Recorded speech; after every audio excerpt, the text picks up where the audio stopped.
ज्या निमित्तानं या ठिकाणी आपण ही प्रवचन सेवा आयोजित केलेली आहे, आपल्या ह्या कल्याण तालुक्यातील आणि हे पळसोली गाव, या पळसोली गावातील हे श्री गणेश मंदिर कैलासवासी काथोड चिमा चौहान तसंच सकवारबाई काथोड चौहान यांच्या आशीर्वादाने, श्री जयराम काथोड चौहान यांच्या सौजन्याने कैलासवासी जयवंती जयराम चौहान यांच्या स्मरणार्थ माघ कृष्ण द्वितीया सोमवार दिनांक 17/2/2014 रोजी या ठिकाणी या मंदिराची स्थापना झाली, उभारणी झाली, देवाची प्राणप्रतिष्ठा झाली मूर्तीची। आणि आज खऱ्या अर्थाने या ठिकाणी सांगायला आनंद वाटतो की एक तप पूर्ण होत आहे। 12वं वर्ष एक तप या ठिकाणी आपण ही सेवा करतोय, साधना करतोय, एक तप पूर्ण होत आहे। आणि त्या निमित्तानं वर्धापन दिनाच्या निमित्ताने या ठिकाणी आपण ही प्रवचन सेवा आयोजित केलेली आहे। खरं तर आम्हाला एक वेगळ्या प्रकारची स्फूर्ती, एक वेगळ्या प्रकारची प्रेरणा या ठिकाणी आम्हाला मिळत असते। एकदा देवाचं दर्शन झालं, डोळे भरून देवाला बघितलं की एक सकारात्मक ऊर्जा आमच्या अंतःकरणामध्ये निर्माण होत असते। कारण आम्ही संसारिक माणसं नाही का बाबा आपण, म्हणून तर मौली सुद्धा त्या ठिकाणी आम्हाला मार्गदर्शन करत असताना म्हणतात, अवघाची संसार सुखाचा करीन। पण सुखाचा करायचा असेल तर ही सकारात्मक ऊर्जा आम्हाला पाहिजे, कारण संसारात गेल्यानंतर सकारात्मक ऊर्जा नाही।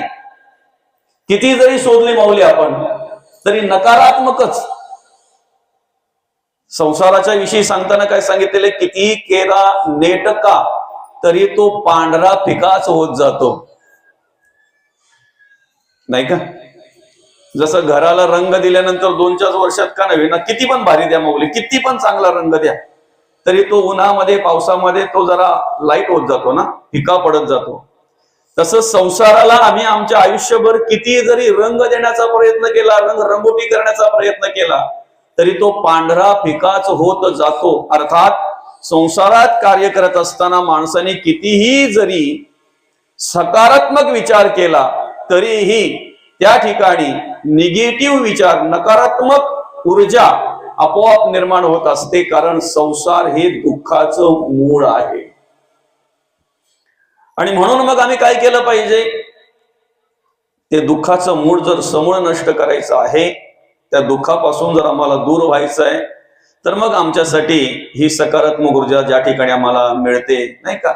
आता बघा या ठिकाणी मोठमोठी मंडळी आहे सगळी, माझं पामर आहे काय तोरपण पायातील वाहन पायी बरी, माझ्या वयाच्या एवढा परमार्थ करणारी माणसं या ठिकाणी आहेत, कीर्तनकार आहेत, प्रवचनकार आहेत। मी त्यांच्या पुढे काहीच नाही बाबा, बरं का? तुमचं ज्ञान, तुमची साधना, तुमची तपश्चर्या अफाट आहे, अफाट। मी उलट कधी कधी विचार करतो की चांगल्या तरुणाला लाजवे, बरं का? अशी ऊर्जा आहे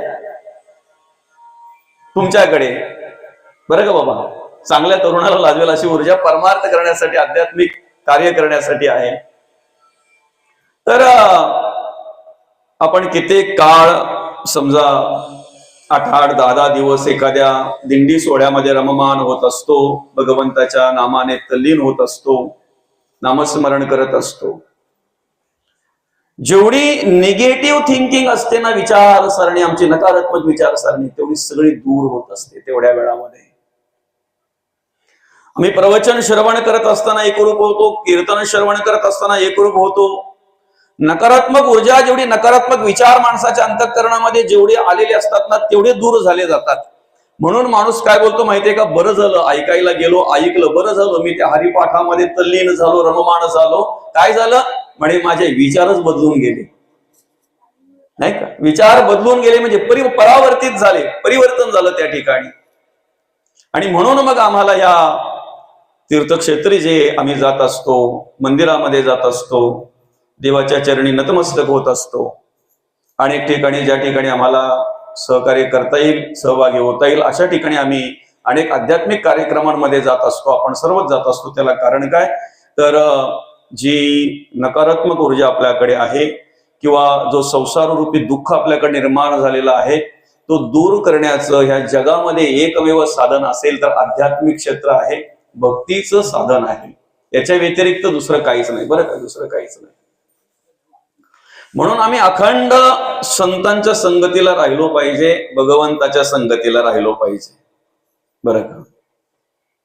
कारण आम्ही सुखासाठी सगळे हे करतोय, धावपळ करतोय, आम्ही सुखाची सगळे अपेक्षा करतोय, पण हा विचार करत नाही की आम्ही ज्यांच्या संगतीला आहोत ते सुख देणारे आहेत की दुःख देणारे आहेत.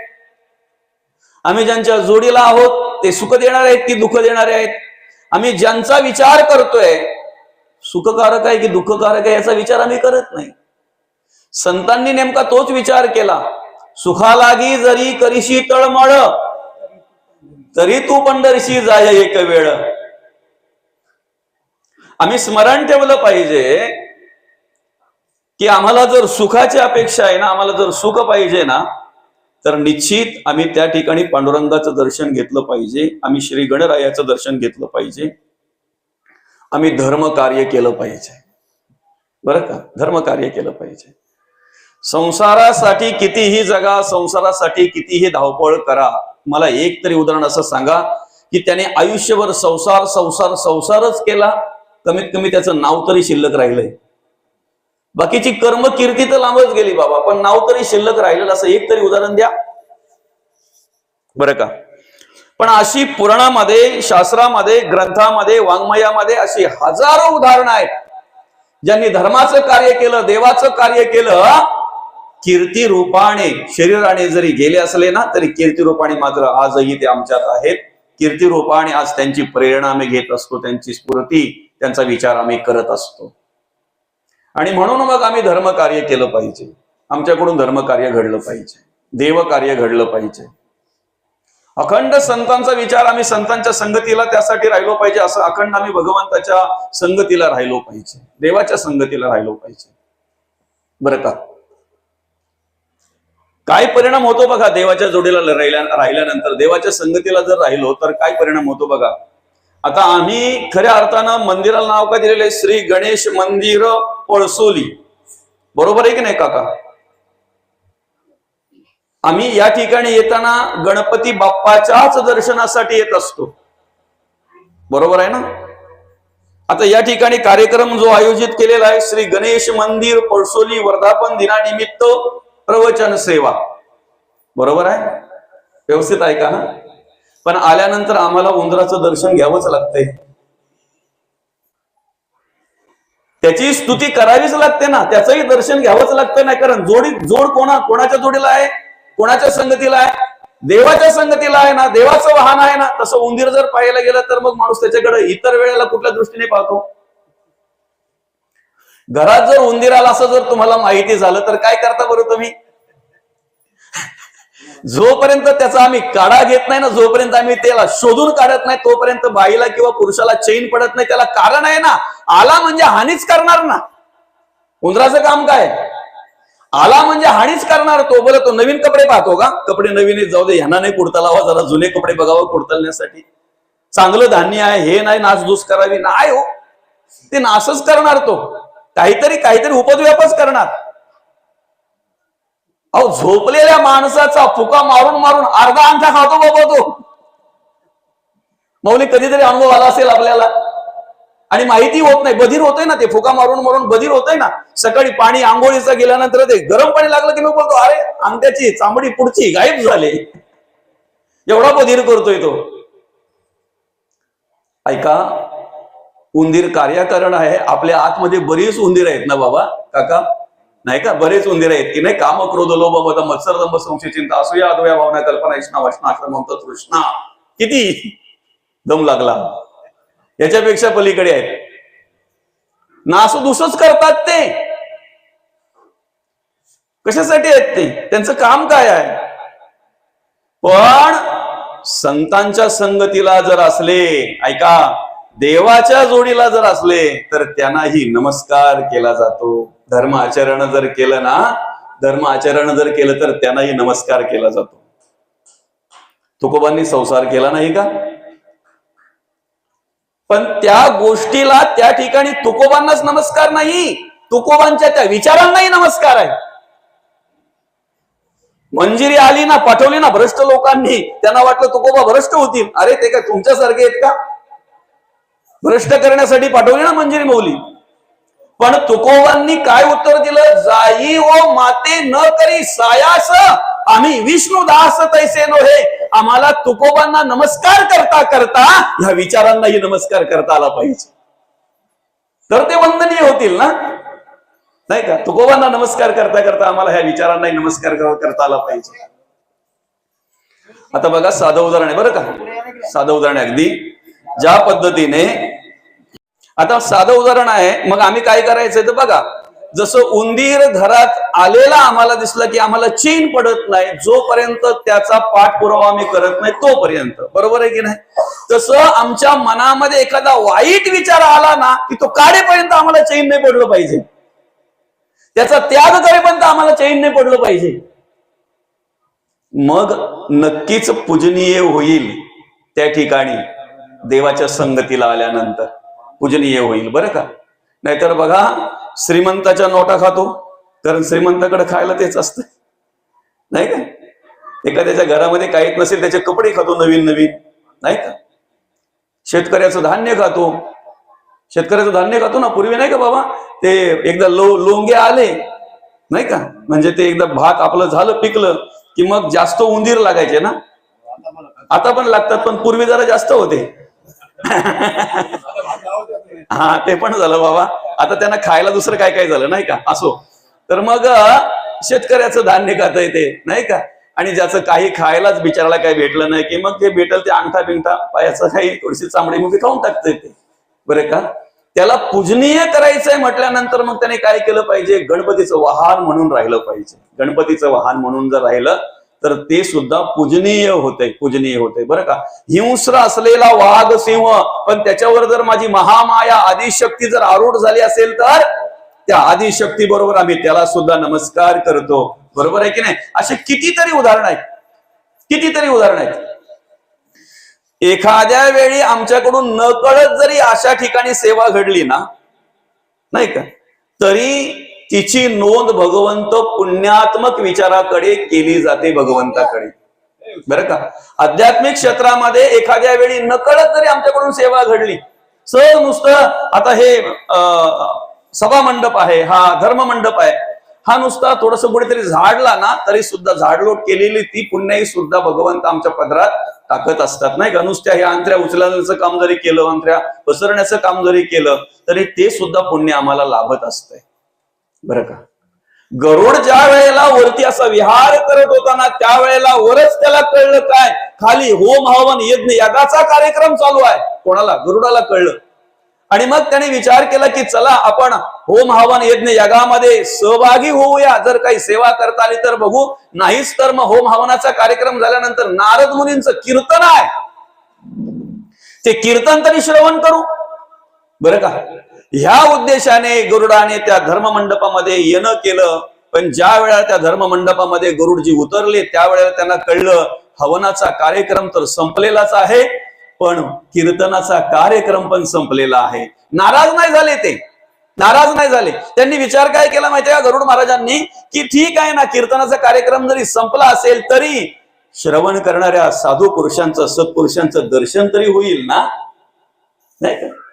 आणि मग त्या ठिकाणी उतरलं, बघितलं, सगळं अवलोकन केलं आणि मग उठता उठता फक्त काय केले, आपले पंख फडफडविले गरुड महाराजांनी, फक्त पंख फडफडविले. आता एवढे मोठे ते गरुड महाराज आणि असे पंख फडफडविल्याबरोबर काय झालं माहितीये का, सगळा धर्ममंडप पूर्ण झाडून निघाला, म्हणजे सगळं स्वच्छ होऊन गेला, सगळा केर कचरा बाजूला झाला.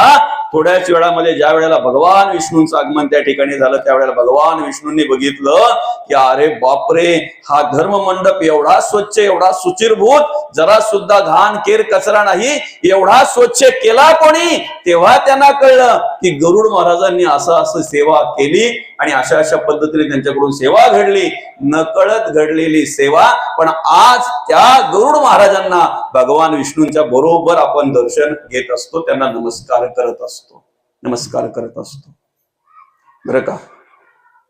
त्याच्याही पुढे जाऊन सांगू का, संत त्यापेक्षा वेगळा चमत्कार करतात. काय? संत जे आहेत ना त्यापेक्षा वेगळा.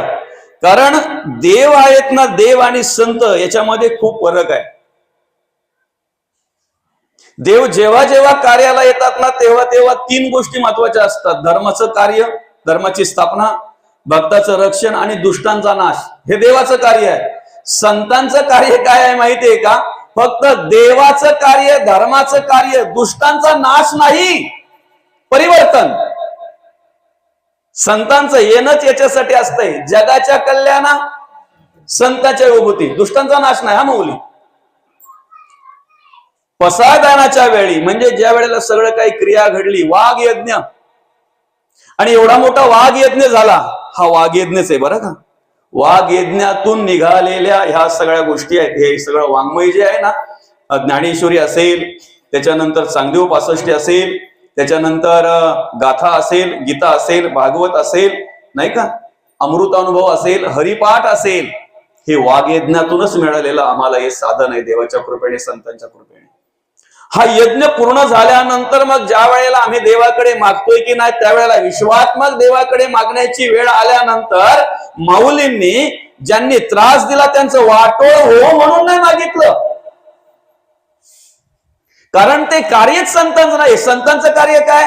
जे खळांची वेंकटी सांडो, त्यांच्याकडे जे वेगळे विचार आहेत ना, वाईट विचार आहेत ना, त्याच्यामध्ये परिवर्तन झालं पाहिजे, परिवर्तन झालं पाहिजे.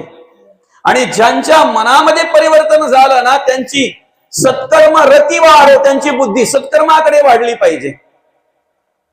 आणि ज्यांची बुद्धी सत्कर्माकडे वाढली, जे धर्म कार्य करायला लागले, जे देव कार्य करायला लागले, जे नीतीने वागायला लागले, नीतीने जगायला लागले, त्यांच्यासाठी जो जे वांछिल तो ते लाभो. कारण माऊलींना माहिती आहे ना, जे परमार्थिक माणसं आहेत, जे आध्यात्मिक क्षेत्रामध्ये कार्य करणारी माणसं आहेत, धर्म आचरण करणारी माणसं आहेत, ती काय मागून मागून मागणार देवाकडे? हे चिदान देगा देवा तुझा विसरण व्हावा, हेच मागणार. आता संत देवापेक्षा वेगळे कसे? तर बघा, प्राणी पक्षी सगळी देवाच्या जोडीला आपल्याला पाहायला मिळतात. आणि ज्यांना देवाचा संग झाला त्यांना आपण नमस्कार करतो, इथपर्यंत ठीक आहे. दुसरा विचार जर आम्ही केला तर खांबाने बांधलेली मंदिरं आम्हाला अनेक पाहायला मिळतात, बरोबर ना माऊली? पण ज्या खांबाला माऊलींचा संग झाला ना, त्या पैस खांबाचं मंदिर आजही आम्हाला नेवास्याला पाहायला मिळत आहे. नुसता माऊलींचा संग झाला तर खांबाचं मंदिर झालं. शिळेने बांधलेली मंदिरं आम्हाला अनेक पाहायला मिळतात, पण ज्या ठिकाणी तुकोबांचा संग झाला ना, त्या शिळेचं मंदिर आज आम्हाला देहूमध्येच पाहायला मिळत आहे. आणि त्या पैस खांबाच्या दर्शनासाठी, त्या शिळेच्या दर्शनासाठी आज आम्हाला रांगेत उभं राहून दर्शन घ्यावं लागतंय, बरं का? आम्हाला सत्संगाची गरज आहे, आम्हाला संतांच्या संगतीची गरज आहे. आणि म्हणून खऱ्या अर्थानं तो संघ आम्हाला एकदा काय झाला की आमच्यामध्ये परिवर्तन घडतंय, परिवर्तन घडतंय.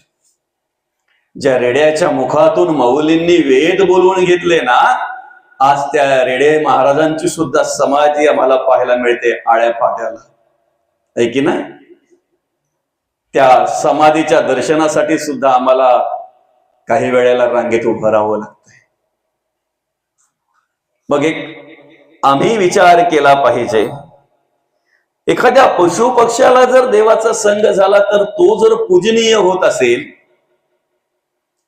एखाद्या निर्जीव गोष्टीला, आता हे खांब म्हटल्यानंतर आम्ही आमच्यासाठी निर्जीवच आहे ना, शिळा म्हटल्यानंतर आपल्यासाठी निर्जीवच आहे ना. हा, त्याच्यामध्ये संतांचा संग झाल्यानंतर, त्याच्यामध्ये देवाचा संग झाल्यानंतर एक वेगळ्या प्रकारची ऊर्जा, चैतन्य निर्माण होत आहे, ते नंतर. पण मग संग झाल्यानंतर जर त्याच्यात चैतन्य निर्माण होत असेल, त्याच्यात जर वेगळ्या प्रकारची ऊर्जा निर्माण होत असेल, त्याच्यामध्ये जर परिवर्तन होत असेल आणि ते जर पूजनीय होत असतील, तर आम्ही पूजनीय होऊ शकत नाही का? त्याच्याही पुढे जाऊन सांगू का? अगदी रोजच्या पाहण्यातलं आपलं उदाहरण, पोहे खाण्याची डिश आणि देवपूजेला घेतलेली तांबण, फरक आहे ना? पोहे खाऊन झाले की ती डिश कुठेही पडते, कोणाच्याही हातात जाते, कोणाच्याही हातामध्ये येते, त्याच्यात अजून काय काय घेतलं जातंय, पण देवाच्या पूजेसाठी घेतलेली ताम्हण आम्हाला कुठेही पाहायला मिळत नाही. ती देव्हाऱ्यातच, देवाच्या साहित्यातच, देवपूजेच्या सामानातच आम्हाला पाहायला मिळते. कधीतरी एखाद्या लहान मुलाच्या हाताला लागली ना, तर मग काय म्हटलं जातंय माहितीये का? हे बाळा, अरे ठेवून दे, ती देवाची भांडी आहेत. पळी देवाची भांडी आहेत, पेला देवाची भांडी आहेत. मग रोजच्या जीवनामध्ये जर आम्ही असं नेहमी अनुभवतोय, तर एवढा तरी विचार आम्ही केला पाहिजे, जर भांडी देवाची होऊ शकतात, काय भांडी जर देवाची होऊ शकतात, तर आम्ही देवाचं होऊ शकत नाही का? फक्त फरक एवढाच आहे, जी देवपूजेला घेतली तीच देवाची भांडी होतात. जी देवपूजेला घेतली तीच देवाची भांडी होतात.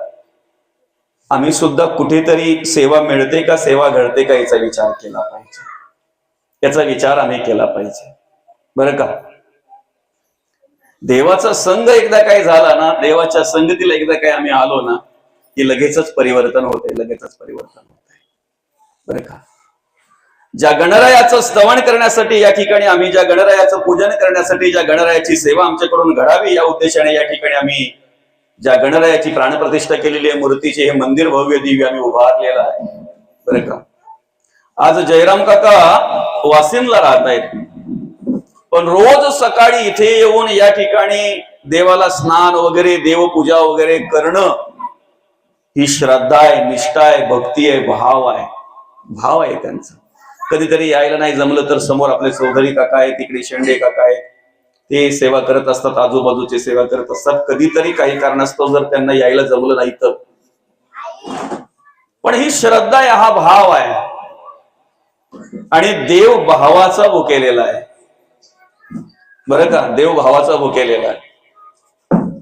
मनी नाही भाव आणि देवा मला पाव, देव आशानं पावायचं नाही रे, देव बाजारचा भाजीपाला नाही आहे. मौली म्हणतात, भावे विन भक्ती आणि भक्ती विना मुक्ती, बळे विन शक्ती बोलू नये. म्हणून आमचा भाव महत्वाचा आहे, बरं का? भावच कारण आहे, आणि म्हणून भाव महत्वाचा आहे.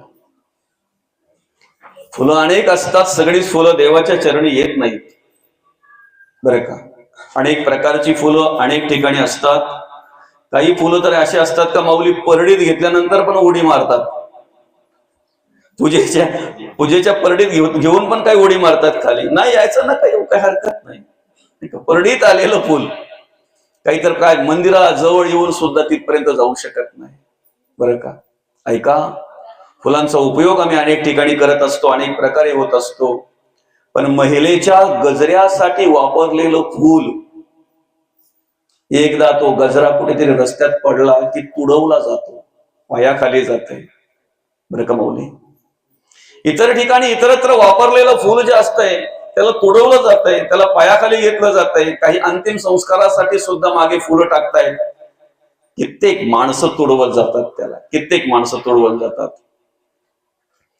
पण देवाला वाहिलेलं फूल निर्माल्य म्हणून त्याचं आम्ही नियोजन करत असतो, त्याला पुनर्जन्म नाही, निर्माल्य.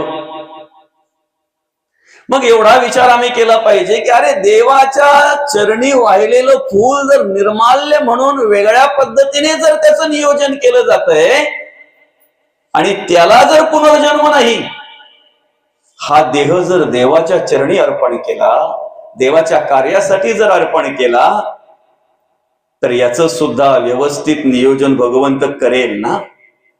कसा अवेअर करेल देव, बरं का? आणि म्हणून त्या गणरायाचं स्तवन करता करता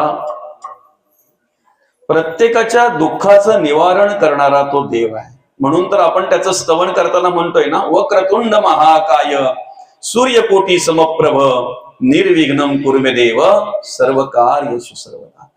प्रत्येक कार्य निर्विघ्नपणे पार पाडण्याचं सामर्थ्य श्री गणेशामध्ये आहे, प्रत्येक कार्य. म्हणून पूजा कुठलीही असू द्या, पूजा कुठलीही असू द्या, कुठलंही कार्य असू द्या, पहिली वंदना कोणाला आहे, पहिली प्रार्थना कोणाला आहे? पहिला नमस्कार कोणाला आहे? पहिलं स्मरण कोणाचं आहे? श्री गणरायाचं, गणपती बाप्पाचं. गणपती बाप्पाचं एक पुराणामध्ये आलेली कथा आहे. जेव्हा पार्वती माता आणि महादेवांचा संवाद सुरू आहे, एक कार्तिकेय आणि एक गणपती बाप्पा, नाही का? आधी लग्न कोणाचं करायचं? आधी लग्न करायचं कोणाचं? आणि मग तिथे मुलांमध्येच असा वाद झाला. हा म्हणतोय पहिलं माझं, तो म्हणतोय पहिलं माझं. कार्तिकेय म्हणतो पहिलं माझं, गणपती बाप्पा बोलतात नाही पहिलं माझं. दोघांमध्ये असा वाद सुरू झाला. आणि मग त्या ठिकाणी महादेवाने सांगितलं ठीक आहे, अजिबात भांडायचं नाही आता. मग जो कोणी आधी पृथ्वीला प्रदक्षिणा पूर्ण करेल, बरं का, त्याचं लग्न आधी केलं जाईल. एवढं ऐकल्याबरोबर कार्तिकेय जे आहेत ना, ते पडतच सुटले, डायरेक्ट धावत सुटले पृथ्वीला प्रदक्षिणा पूर्ण करण्यासाठी. का तर पहिला आलो पाहिजे. गणपती बाप्पाने नमस्कार केला, गणरायाने नमस्कार केला आणि आई वडिलांना 7 प्रदक्षिणा पूर्ण केल्या. किती? 7 प्रदक्षिणा पूर्ण केल्या आणि महादेवाच्या समोर येऊन उभे राहिले. लग्न लागलेलं कळलं कार्तिकेयांना रस्त्यातच. गणपती बाप्पाचं लग्न झालं. त्या ठिकाणी उल्लेख असा आहे की आई वडिलांना जर एक प्रदक्षिणा आम्ही पूर्ण केली तर पृथ्वी प्रदक्षिणा पूर्ण केल्याचं भाग्य आम्हाला लाभतंय. प्रत्येक पुराणामध्ये कथा वेगवेगळ्या आलेल्या आहेत, प्रत्येक पुराणामध्ये दृष्टांत वेगवेगळ्या आलेल्या आहेत. त्याच्यातून आम्ही फक्त एवढंच घ्यायचं आहे की त्या गणरायाची सेवा करता करता, त्या गणपती बाप्पाचं स्तवन करता करता आम्हाला कुठेतरी चांगलं जगता वागतं सुद्धा आलं पाहिजे. विचार केला पाहिजे कधीतरी त्या गणरायाचं स्तवन करत असताना, गणपती बाप्पाचं पोट काय एवढं मोठं आहे बरं? लंबोदर म्हटलेलं आहे त्याला, देवाला लंबोदर म्हटलेलं आहे. लंब उदर. एखाद्या वेळी जर एखाद्या मुलाने काही अपराध केला तर ती आई बोलते, हे बाळा हे करणं चुकीचं आहे बरं का, असं करू नको, असं वागू नको. एकदा दोनदा तीनदा चारदा, शेवटी आई बोलते, बाद झाला आता, तुझे अपराध माझ्या पोटात मावत नाही. आता बाद झाला, आता तुझे अपराध माझ्या पोटात मावत नाहीत. मला सांगा, जो जगाचे अपराध पोटात घालतो, ऐका हा, तुम्हा आम्हाला गणपती बाप्पाने जवळ करण्याच्या आधी आपले अपराध त्यांनी पोटात घातले म्हणून जवळ केलंय. आपले अनंत अपराध आहेत ना, अनंत माझे अपराध कोटी, नानी मनी घालुनी सर्व कोटी, प्रबोध करिता समभार झाला. अनंत माझे अपराध कोटी, नानी मनी घालुनी सर्व कोटी. जगाचे अपराध ज्या गणपती बाप्पाने पोटात घातलेले आहेत ना, आणि जगा